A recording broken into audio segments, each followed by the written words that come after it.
tuned in to The Real and the Raw with Queen Renny.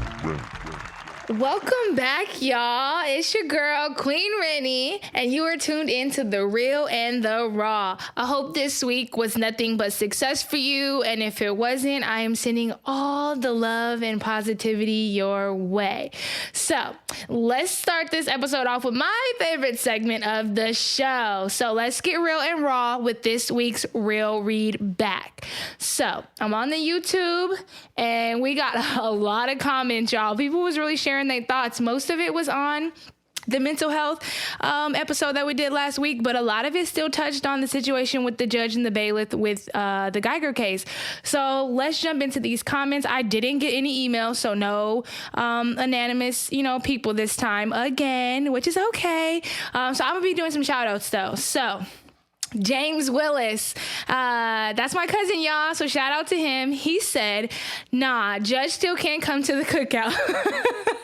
Okay, so I guess everybody wasn't feeling me on that tip about re-inviting her, but he said she may not be an enemy, but she's still questionable, and no questions at the cookout. Okay, I feel that.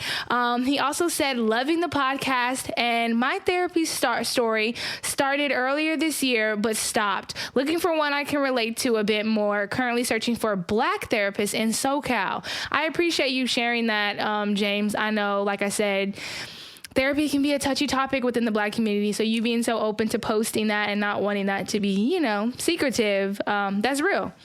All right, Poet Girl 2002. Hi, I don't know if I know you or not, so thank you for the love and support, and thank you for this comment.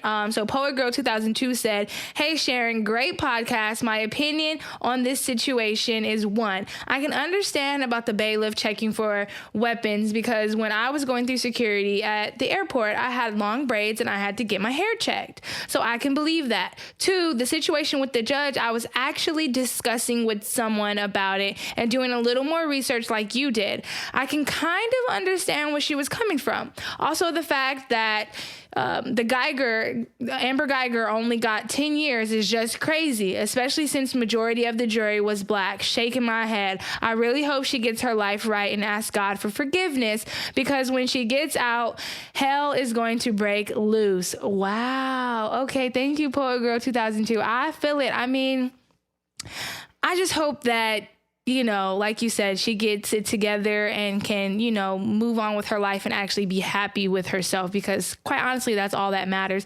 Other people are always going to have something to say about you, no matter if you've killed someone or, stole a bag of chips. So, hey, but thank you. So let's move on. We have a few more. So Heem Rapid, that's actually one of my teenagers, so thank you for tuning in. I appreciate you. He said, this was amazing. I think this is my favorite podcast so far. I think last week's episode was my favorite too. It seems like it reached a lot of people, and mental health is something that we all struggle with. So why not just keep it real and raw? All right. So we have 3 more. So Selena's Musing. So that's my coworker that I shouted out on the show, I want to say 2 episodes ago. And I told you guys to go on her YouTube. Her YouTube channel is called Selena's Musings. And she covers a wide range of topics as well, but it's very informative and also just real and down to earth with what she has to say and sharing her opinions. But she said, also, I appreciate you being vulnerable and sharing your mental health story. The more we share these journeys, the more we help to break down the stigma. Such an important discussion. I'm 100% in agreement with her. I think it's a huge topic right now and one that probably should have been a huge topic years ago, but we kept sweeping things under the rug until, these suicides have been becoming so prevalent, especially like I said last week with junior high kids are taking their own lives, not to mention all these celebrities and things like that. So thank you. Selena also had a comment earlier on where she kind of touched on the judge situation. So she also, like James said, the judge cannot come to her cookout either. She said it would have been one thing if this were her standard practice and she did this with everyone convicted of murder in her courtroom. But this is the first and only time she's done this. Also, as a judge, she is expected to uphold the law of the land in the courtroom. And in the United States, the Constitution declares that there should be a separation of church and state. I don't buy it. Okay, Selena, I feel you. I wasn't buying it either, but I'm just trying to, let folks do what they do. But I do feel you on the point of like the separation of church and state. She was in her professional setting, and sometimes you just have to stay, professional. But hey, to each its own, right? Okay, so my girl Ree is back. Hey, Ree. So she said, I love your consistency. This is a super dope conversational piece. Thank you. So I truly appreciate y'all and all your comments. Not just this week, but every week, y'all have really been like showing me mad love and support. And so it really goes a long way. And I don't know about y'all, but like I said, this is my favorite part of the show. I really like being able to hear what you guys have to say. Like, I don't know. It's just that part of like, not only voicing my opinion, but obviously hearing the feedback, what criticism you guys have, or just your thoughts on certain matters as well. It's starting, to bridge that gap that we've been talking about this show being about. So let's move on. I really appreciate that. But let's talk about today's topic. So I'm excited. I don't know about you guys, but we have our first guest. Finally, I know y'all was probably like, dang, we're so tired of hearing her voice and it's just her. But okay, I got somebody else on for y'all. So this is actually going to be our first This Verse That segment with Dr. Darlene V. Willis, who is the co-founder and executive director of Concerned Parents Alliance and College Bound Programs. So for those of you that are tuning in for the very first time, This Verse That is an ongoing segment where we'll be having a discussion with Dr. Willis, and my point of view would be from like the new school, 90s and down generation perspective, while hers will be from like that old school perspective. So she'll speak from, her generation, but also, generations before her. So today we'll actually be talking about our thoughts on the importance of parents being present rather than showing their kids love and support through material things. So, you guys, without further ado, let's get this segment started. Would you guys all please help me in welcoming Dr. Darlene V. Willis. So, first, I want to thank you for taking the time out of your schedule to allow us, to have this call with you. So, y'all, just to put you guys up on game, she is not in Northern California. So Dr. Willis is calling all the way from San Diego. So I'm definitely appreciative. And for anyone that does not know, Dr. Willis is my aunt, and I actually am named after her. So that's where the Sharon Darlene comes into play. But I'm going to stop talking and I'm going to let Dr. Willis introduce herself and let us know a little bit more about her and her background before we dig into today's topic. Well, hello, Sharon Darlene. That's what I love to call you. I am so excited. First of all, thank you for allowing me to be on this wonderful podcast with Queen Renny. Yes. The Real and the Raw. I've been looking forward to this for weeks. I've been talking about it on my program as well. But I'm just grateful to have this opportunity. And I'm so very proud of you for the great things that you're doing. Thank you. You're welcome. A little bit about me. I am born and raised in Oakland. Mm-hmm. I love Oakland. It is my hometown. I am a product of Oakland Public Schools. I went to Horace Mann, Frick, and Fremont. Then I left there. Let me go back a little bit. Was raised right there on 50th Avenue, between East 14th and Bancroft. Hey, gang. Hey, and we lived on that house. My parents worked very hard to purchase that home for us. I think I was in kindergarten when we moved there, and they did what they had to do to come down with the down payment and purchase a home. It was a 2-bedroom home, and it was 6 girls. We're all a year apart. All of our names begin with D's: Deborah, Dawn, Dana, Darlene, Denise, and Diana. And Diana is Sharon's mom. Yes. We're a very close-knit family. And our parents are Sherelle and James Griffin, and we will be celebrating their 60 years of marriage in February. So we're all excited about that. I left Oakland. I graduated from Fremont High in 1981, and I knew that I needed to get out of Oakland in order to do something different. Even though there's 6 girls, I have 36 first cousins, and I was the first to graduate from college. Some attended, but I was the first to graduate out of the 36 first cousins and my siblings. Now, since then, many have gone back to school. We're very excited about that. So I know, and my high school counselor told me that I was not college material. Wow. And had it not been for my mom and dad, in particular, my dad literally went to the school and said, I'm not accepting that. Give her the information for college. And I ended up at UC Irvine as my undergraduate. I had 3 choices back then. I applied to Stanford, UC Irvine, and San Jose State. I got into 2 of them. San Jose State was too close, and Irvine was the greatest deal because they flew me down there and paid for everything. So I enjoyed my time at UC Irvine. I only wanted to go to Stanford because they had a bowling alley. Hey, I and you heard know, that. back in the day, black folks, hey, we bowled. Black families, it was affordable. But, you know, I went to UC Irvine. I had a great experience at UC Irvine, met some lifelong friends. I pledged my wonderful sorority, the very first black sorority, Alpha Kappa Alpha Sorority Incorporated. We were founded in 1908 at Howard University. I went on from UC Irvine, came back to the Bay Area, met my husband, married my husband. We celebrated 32 years this year. Oh, yay. And we have 2 wonderful sons, Philip and James, and they work with us we have a family-owned nonprofit that we manage. I'm a co-founder of Concerned Parents Alliance / college-bound programs that we have in Northern and Southern California. And I am also the president and CEO of Empowering Parents and Families, a business, a company in which we do private consulting.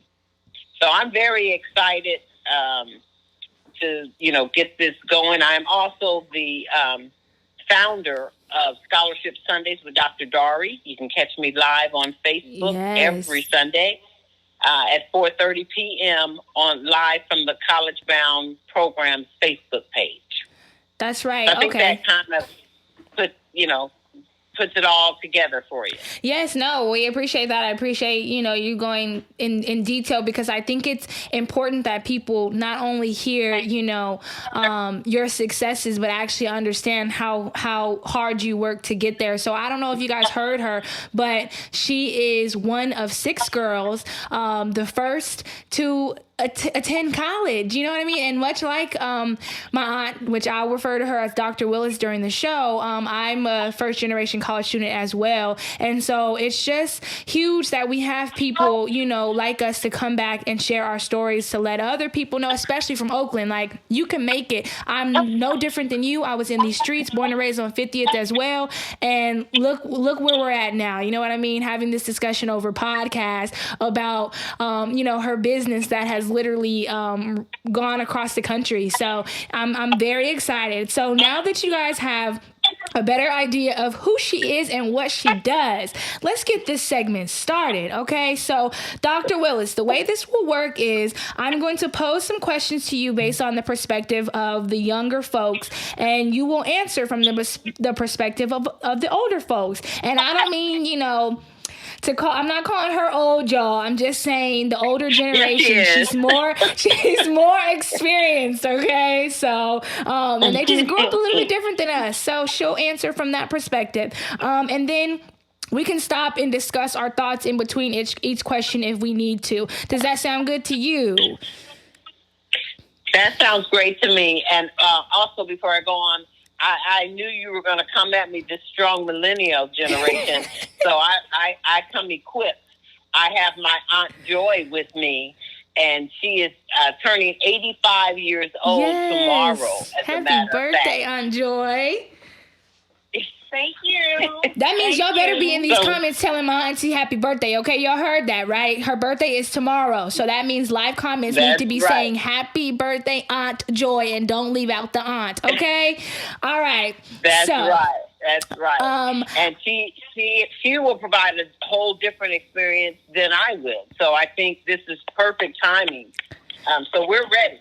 Yes. What you have, bring it on, the this and that, right? Yes, this versus that. Okay, so that. Here we go. So my first question is, why is it important for parents to be heavily involved in their child's life, and not just, sporting events, but like their academics as well? So things like back to school nights, reading to them daily, parent teacher conferences, etc. Why is that so important? All right, that's an excellent question, Sharon, Darlene. So I'll start, and then I'll see if Andrea wants to chime in.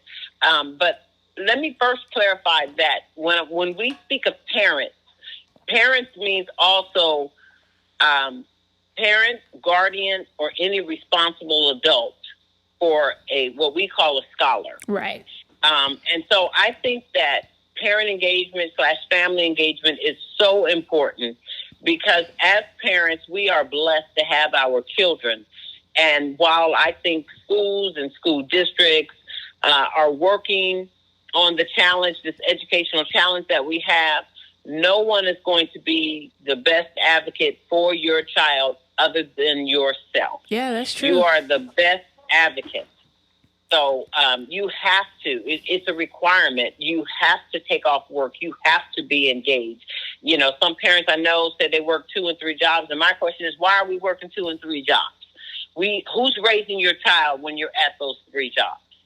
It's the television, it's the streets. What's happening out there that is a priority over you taking care of your household? Right. No, that's real. I remember, growing up, my mom was a single mom, but I was raised, by not just my mom, but my grandparents, who we lived with for my entire life until I left, for college and started to be on my own. And then also the village around us, my 5 aunts and uncles and so on and so forth. But I distinctly remember, my mom, she worked, but she, took us to school. She picked us up from school. She was at, every school event. She was at every sporting event. I mean, she was heavily involved in everything. I don't think I can think back to a time to where, if it even wasn't my mom, it was, my grandparents or my aunt who lived right across the street. So it's I definitely have to agree with you, even from this, new age perspective, that being heavily involved in whatever it is that your child is doing in their life truly makes a difference, in their development. So thank you for that. Okay, so let's keep it going. My next question is something I often see on social media is people talking about kids who can't read but always have on Jordans or the latest whatever. But what about the parents that work multiple jobs and maybe don't have time to sit and do homework with their child, but wants to make their kid, have the best everything as far as clothing, extracurriculars, thinking, maybe that in they're making up for what they're lacking as far as presents with what we would say presents. What do you think about that? Well, I think that, I think it was Jesse Jackson that actually coined this phrase, is that children need our presence, presence, more than our presents, presents. You outgrow those clothes. You outgrow those shoes. You cannot get that time back. And time is precious. And before you know it, that newborn is going to be grown. Yeah. And those, modern clothes or brand name clothes, what is that going to do? Is that going to pay the mortgage? Is that going to pay the car note? Is that going to pay the rent? Right.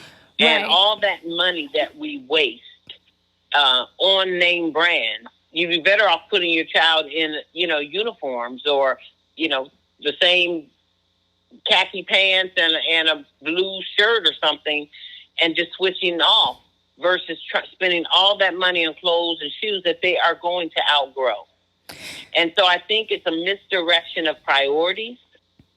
That we think that's going to make them happy, and it might make them happy temporarily. Right. But it's not going to permanently. What do you think, Andrea, about that one? Well, I had a friend who had a grandchild in one of the Oakland schools, Mm-hmm. and he came home crying because the children laughed at him because he was wearing tennis shoes from Penny. Hmm. And she went down and purchased one stock from Nike's or whatever it was, and say, now you go back to school and tell your children, your friends, that you own Nike. That's right. So you can wear whatever shoe you want. That's right. So sometimes you have to take it from a different direction. You can't take it from, no, you can't, no, you want. But you still have to let the child feel good about it. Right. That's a good, that right there is truly real and raw, y'all. So what that makes me think too, though, is like, okay, so maybe I'm not, spending my money on buying the latest Jordans or the new chain or the new video game. But what if I still have to work these 2 and 3 jobs, which is resulting in me not being as present as I would like to be? Because, especially in the Bay Area in Oakland, the cost of living is high. I can't just work that one job and be able to pay the bill or end the light bill and, put food on the table. I have to at least, work these 2 jobs, which is causing me to miss out on so much in my child's life. How would you, frame helping them or any advice for them who, are just truly struggling to make ends meet? So I would say to that first is to sit down and really, really look at your household budget. Ask the question, am I spending money for things I need? And that's the part that y'all don't like to hear right here. This is the part that y'all don't like to hear. So keep going, because this is true. Right. Am I spending money for things I need or things I want? There is a big difference. I mean, we need food, shelter, clothing, basic clothing. We don't have to have brand names, but we need the basics. We want to possibly go on a vacation every year or to get a brand new car or to get, I saw the latest Tesla. It's nice. I want to get that. But that's a want. So why am I working 2 jobs?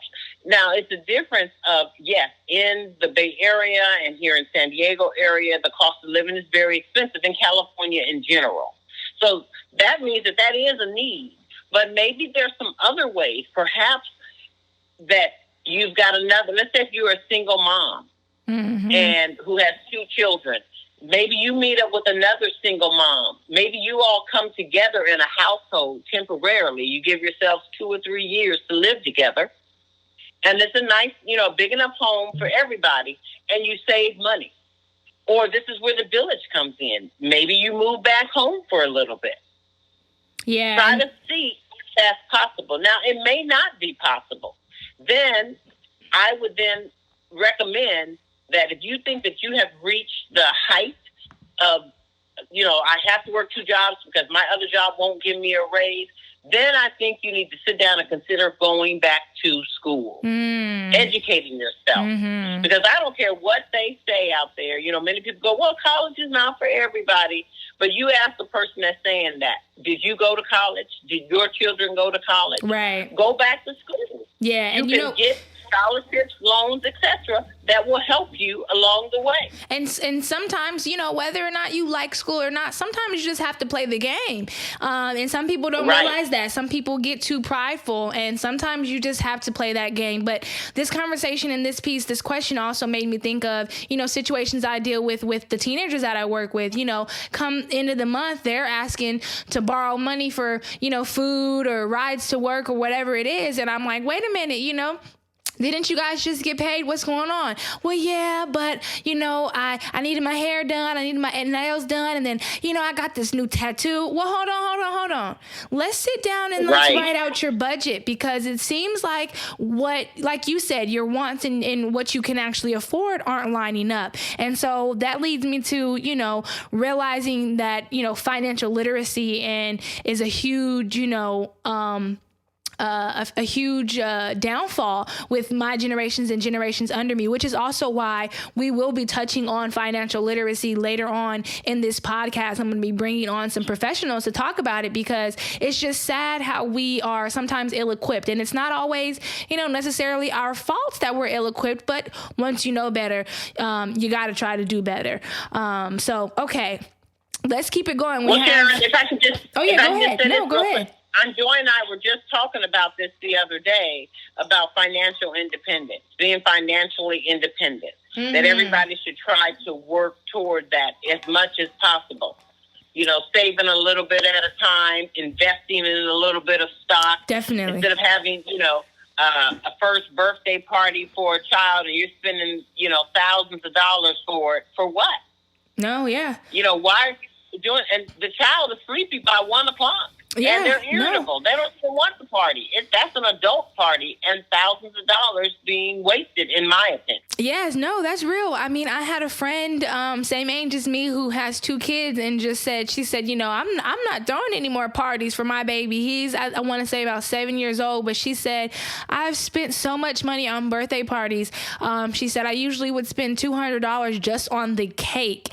And she said, so this year I decided to just gather a few family and friends and go to a little pizza place, and he had the time of his life. He didn't miss out on anything. So I think most of the times too, as parents, we're thinking, we want our babies to have the best, but sometimes we overreach, and we realize that sometimes our babies are okay with exactly what we can afford to give them. We don't have to necessarily give them the moon, the stars, and the sun. So that's real. I'm going to take a sip of water. We're going to take a quick break, and we will be right back. Don't wait to find what's in the past. Don't wait to see what's in love. All right, guys, so we're back. We have a few more questions just for anybody who may be kind of tuning in late. This is our first segment of This Versus That with Dr. Darlene V. Willis, and we actually have an even more special guest. We have Aunt Joy on here, who is actually going to be celebrating her birthday tomorrow. So like I said, make sure y'all are shouting her out in the comments, okay?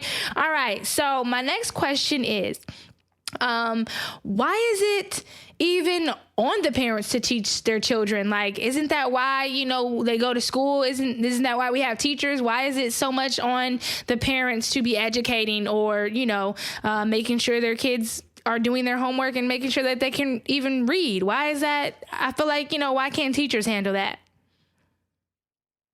That's a good question too, Sharon. I think a lot of parents believe, and maybe back in the day was more so possible, but even back in the day, you still have to be engaged. You have to, that's like taking your kid to the mall and dropping them off at the mall and say, okay, I'll pick you up. And they're 4 years old. Does that make sense?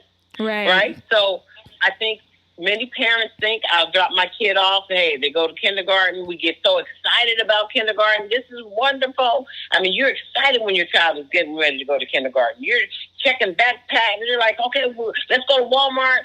Call Granny, call Aunt Joy, call Nana. Call and tell them, hey, guess who's starting kindergarten tomorrow? We're all excited and, making sure they got the right outfit. We don't have a problem with we getting up at 5 o'clock in the morning. Oh, you got to eat breakfast. Right. Oh, you're so cute. Let's take some pictures. Taking pictures. Getting everything all ready. You take off work. You don't have a problem taking off work. Hey, my baby starts kindergarten tomorrow. I'm at school. You go to the school. You're standing there watching. Oh, how's he go to? Oh, look at him. Oh, you standing there. The teacher has to actually say, parents, can you go on home now? Come on back at 1 o'clock and pick them up.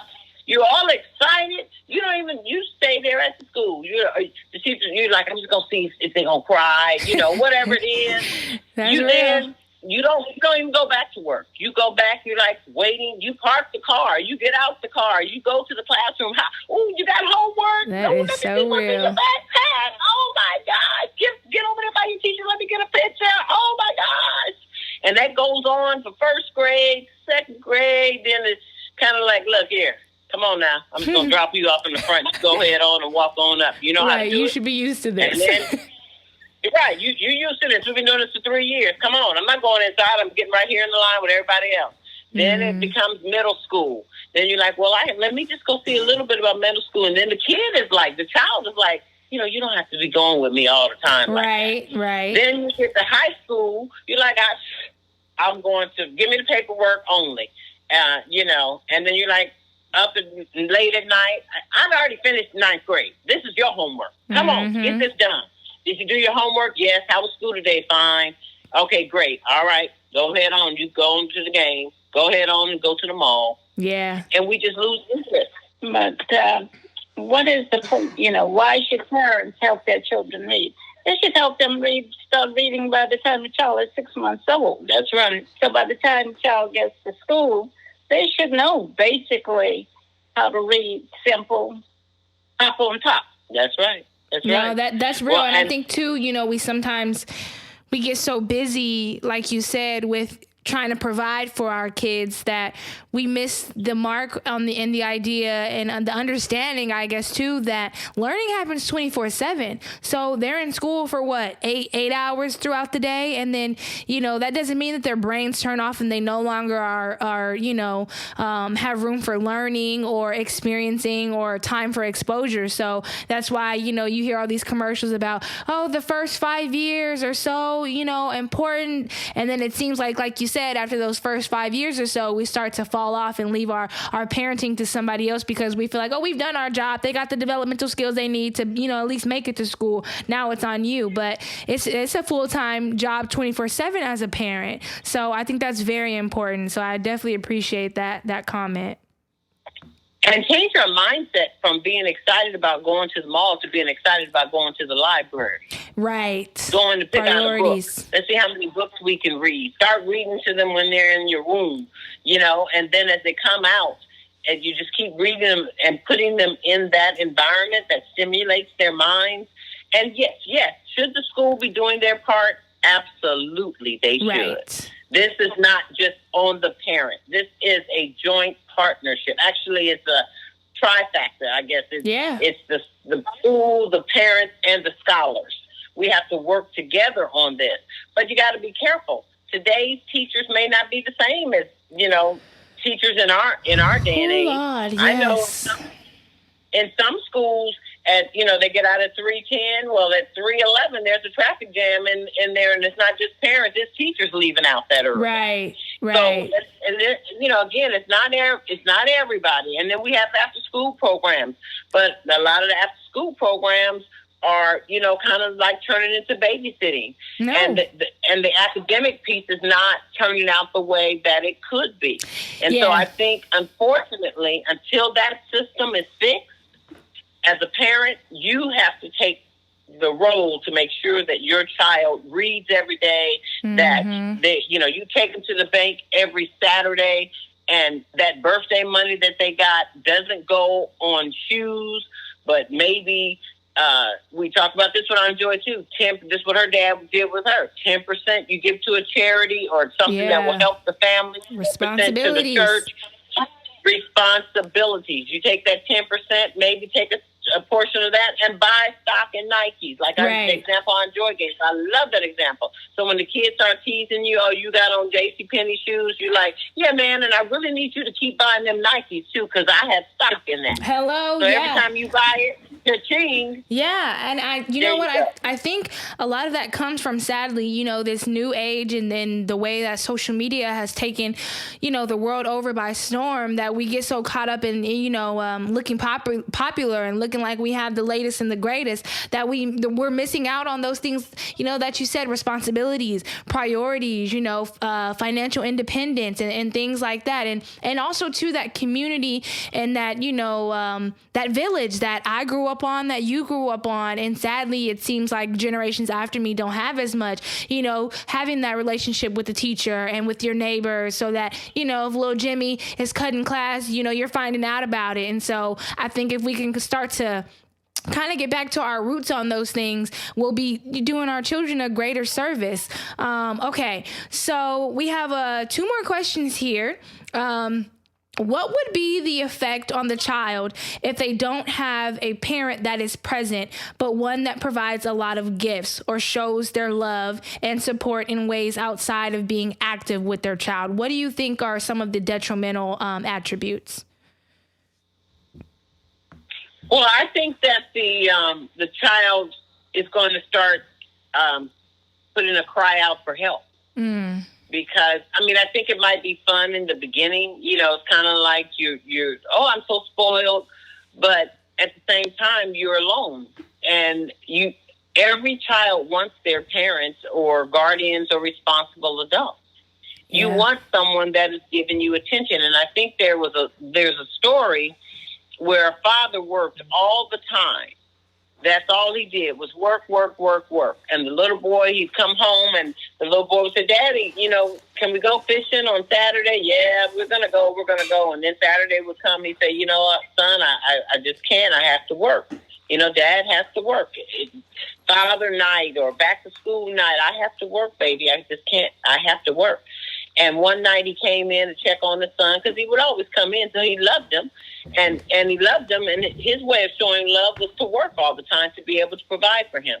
And he came to say goodnight to the little boy, and the little boy said, you know, Daddy, I know you have to work a lot, but can I ask you a question? And please don't get upset with me. He said, no, what is it, son? He said, how much money do you make an hour? And he said, you know, well, you're getting kind of personal, but, you know, I'm going to tell you because then you can see why we can have the beautiful things that we have. And he told him something like, you know, $100 an hour. And he said, okay, Dad, let's say $25 an hour for this conversation, $25 an hour. So the little boy worked hard and did chores and went out and, you know, cut lawns, did whatever he could do. Dad came home. Hey, how was your day? You know, he said, I miss you, Dad. And he said, I miss you too, son. He said, Dad, you said you made $25 an hour. I've saved up $75. I'd like to buy 3 hours of your time. Oh, wow. Wow. Priceless. Yeah. See that, and that's real and raw. And that's the things, you know, that some parents, you know, kind of get prideful about. And so what I want you guys, you know, who are listening to keep an open mind as we continue this discussion. You know, this isn't to, you know, say you're not doing a good job or whatever have you. You know, it's just, you know, ways in which we can better ourselves, in which everybody has room for growth. You know, if we're open to it, at least. So lastly, what are some tips you have for the parents that are either already active with their child but are looking for ways to do more, or for those that may be struggling with being present? Well, I'd say, first of all, get very engaged in the school. And what I mean by that is not just because some parents will go, well, I am engaged. I go to back to school night. You know, I look at my child's report card. But I'm saying get engaged even more so because, you know, a lot of people, unfortunately, in the educational field now, because they do not pay our teachers what they deserve to be paid. That's for sure. And that's the society. So we're now having teachers that are those that are experienced are being sought after by corporate America, or to, you know, do different things, open their own businesses instead of following their real passion of teaching. So now the teachers that we get are substitute teachers or people that I can't find nothing else to do. Right. I graduated from college, but I'm going to go take the CBEST and I'm a substitute teach. Yeah. And so we have different types of teachers working with our scholars. So you have to be engaged. But one thing I think that parents need to do more of, and an engaged or empowered parent will go to school board meetings. Even though they last long, you will be there because guess what? That the board members, the trustees, they set the policy. Mm-hmm. They determine what rules and regulations will be there in place for your child. So I say get to know your school board members and make sure that they're creating policy and implementing policies that will impact your child so that their educational environment is successful. Yeah. And once you do that, then it's volunteering at the school. If you can't do it, ask your mom, ask the Aunt Joys of the world, ask the Nanas of the world. Hey, can you get up there and volunteer to make sure that my child go on field trips? In the state of California, there is a law that if it is related to your child's education, now they may not necessarily have to pay you, but you can get off. Oh, wow. Or going back to school nights, etc. Yeah, Google that. Find that out. Yeah, that's good information. Wow. Yeah, that's definitely good information. And something, like I said, going back to my childhood, is my mom was on every field trip. She was, Right. just there making, and, and I said if she couldn't be there, she made sure somebody was there in her place.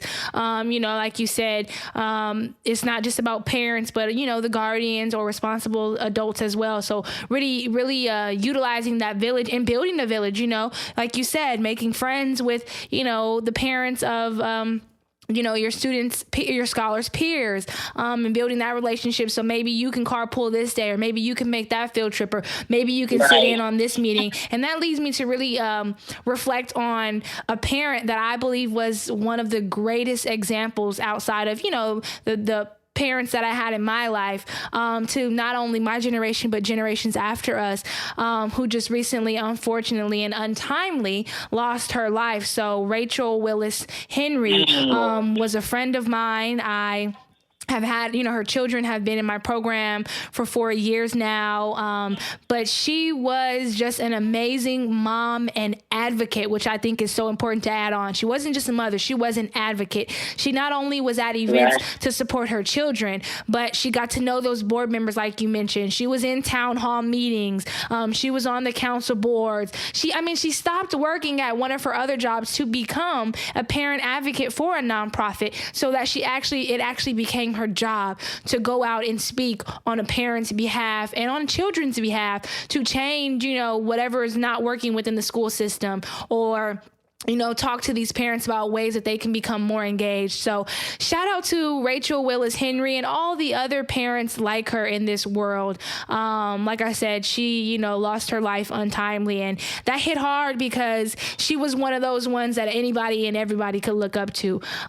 So thank you for sharing your opinions. And let me just go ahead. Oh, go ahead. Let me just say this, Sharon. I did not know her, but I went on her Facebook page and I got to see her in action, and I could feel the passion that this parent, and like you said, it wasn't just for her children, and that's a true advocate. When your children, it's not for your children, because you're running your household, exactly, but it's for other children, the voiceless. And kudos.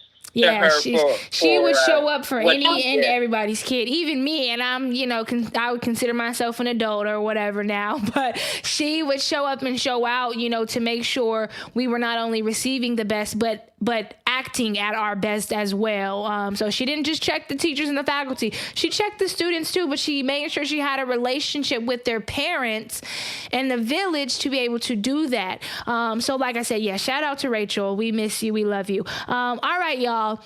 So you heard Dr. Willis. Us parents being heavily involved in our children's lives is essential to our children's growth and development. And although I don't have my own kids, I have about 40 kids and teenagers, though, that I am responsible for every day. So this information is meaningful for me as well. So I'm taking notes, y'all. I don't know it all either. That's why we have Dr. Willis, who is a professional, on to talk about these things, as well as Aunt Joy, who has way more experience than I do on this topic. So thank you, Dr. And she Willis. has something to say, Sharon. Oh, go ahead, Aunt Joy. Go ahead.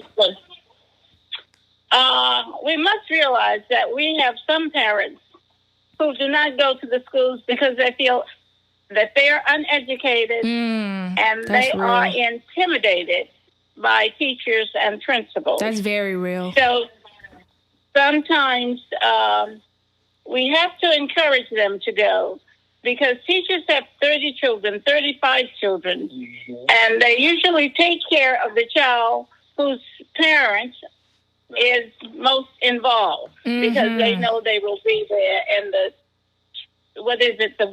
loud wheel gets the squeaky wheel gets the oil. So we may have to spend some time, and this may be something the community has to do to help that mother go to the school. But all mothers do not feel very comfortable going and having a conversation with the school.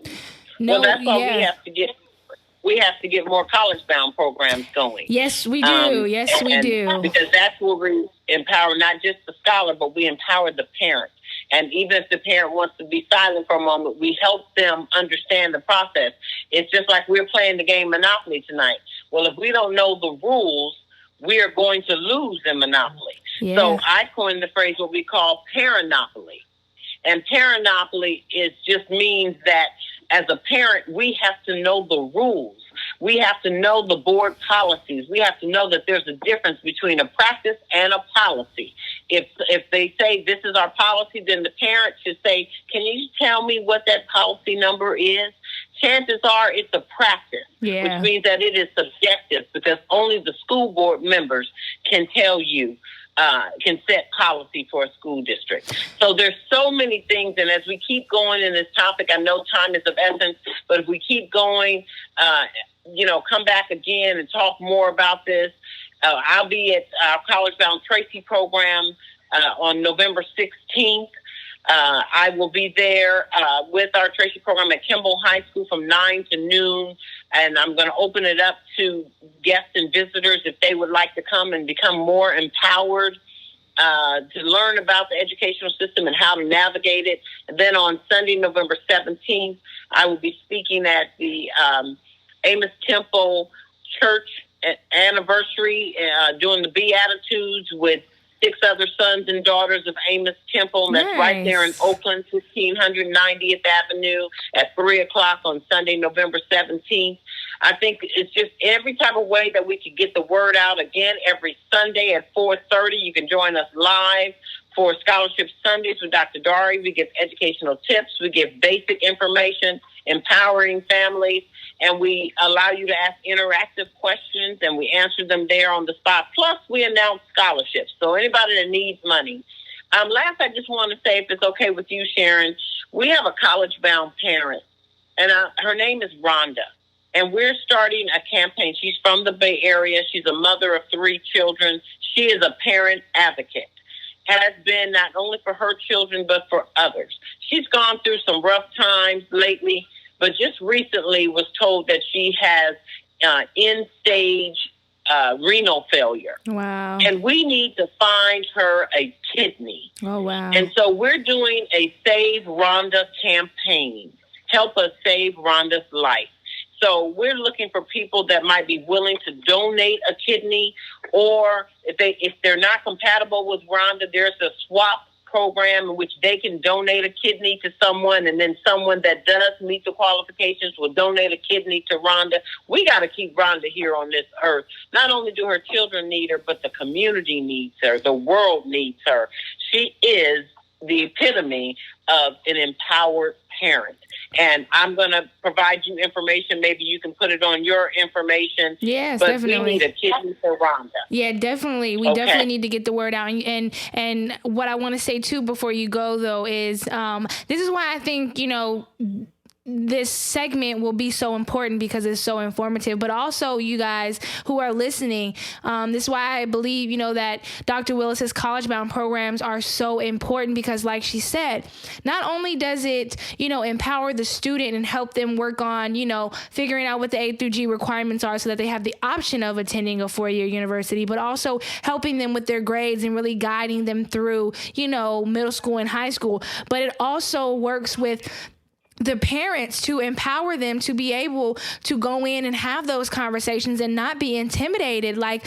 Because what Joy said, that's very real and raw. There are a lot of parents out there who may not feel that they are, 1, educated enough, or 2, just not confident enough to go out and have those conversations and advocate on their child's behalf, which makes me think of, my mom had to do that. My mom not only spoke up for me, but she spoke up for my best friend because her mom wasn't always able to have those conversations. And so this is why I think you guys should really take Dr. Willis up on her offer to come and visit College Bound Programs, which will be in Tracy at Kimball High School. What is that? Is that this Saturday or next Saturday?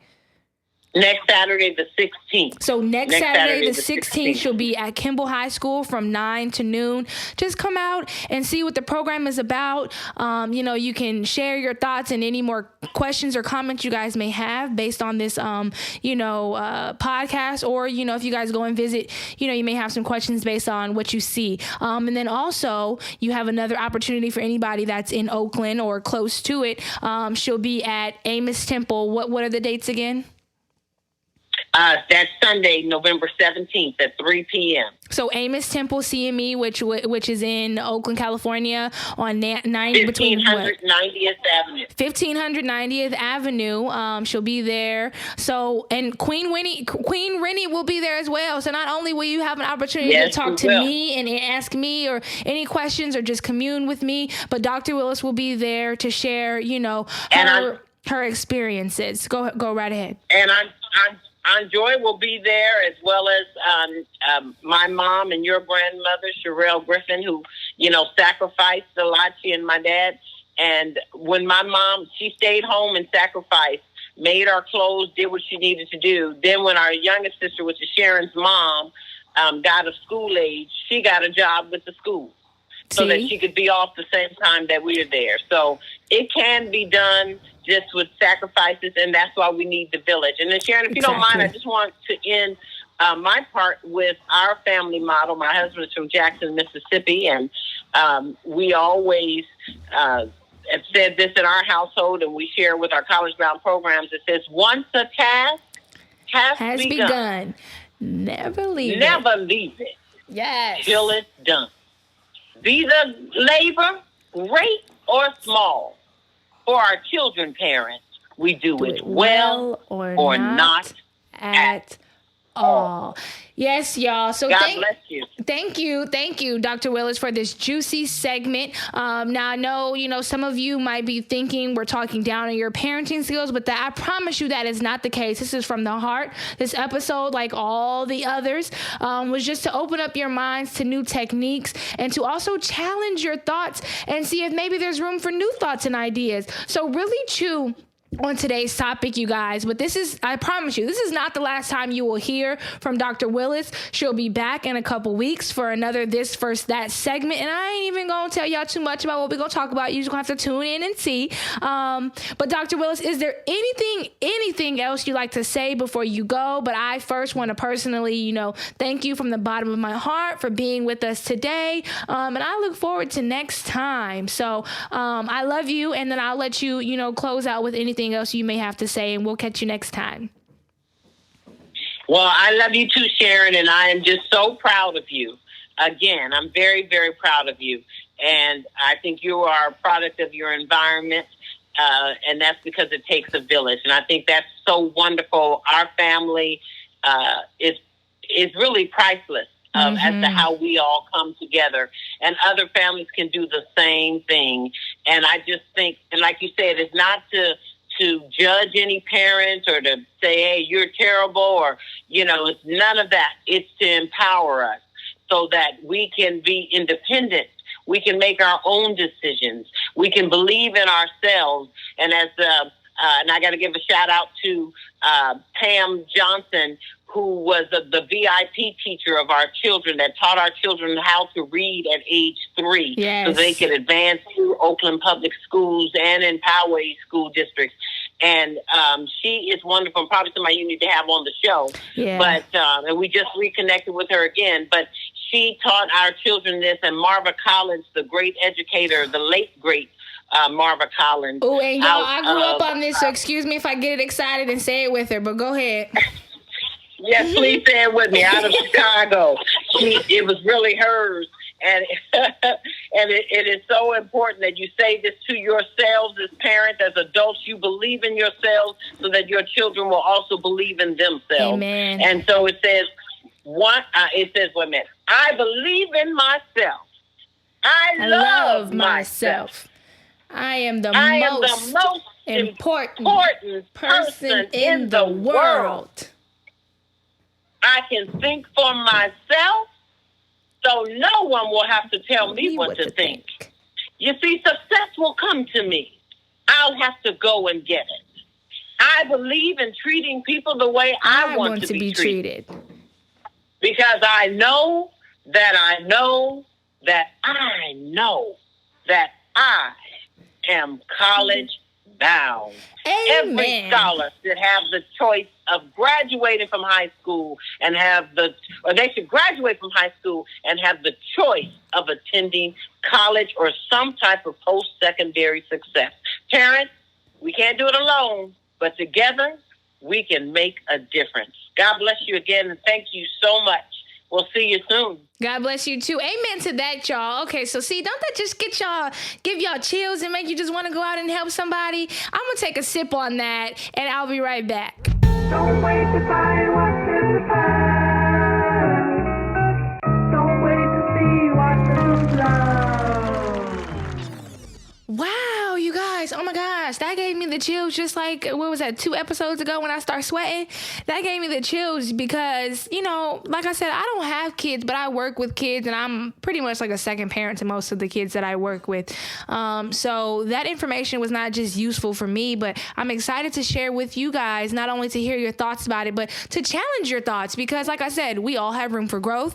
Nobody is perfect and nobody is, you know what I mean, just doing the worst job ever either. We're all trying. And so since we're trying, this is the way that we can continue to grow. But I mean, that was just important to me, not only because, you know, I got to touch on, you know, how I was raised and things like that, but, you know, really spread the importance of, you know, it taking a village to raise a child, and why it's important that your village is not only, you know, aware of the types and love and support that they can provide your child, but also, you know, ways that they can promote their healthy development. So I don't just mean development, but we want to develop children that are growing up with healthy brains and attitudes about life, and honestly setting them up to, you know, be as successful as they want to be in life.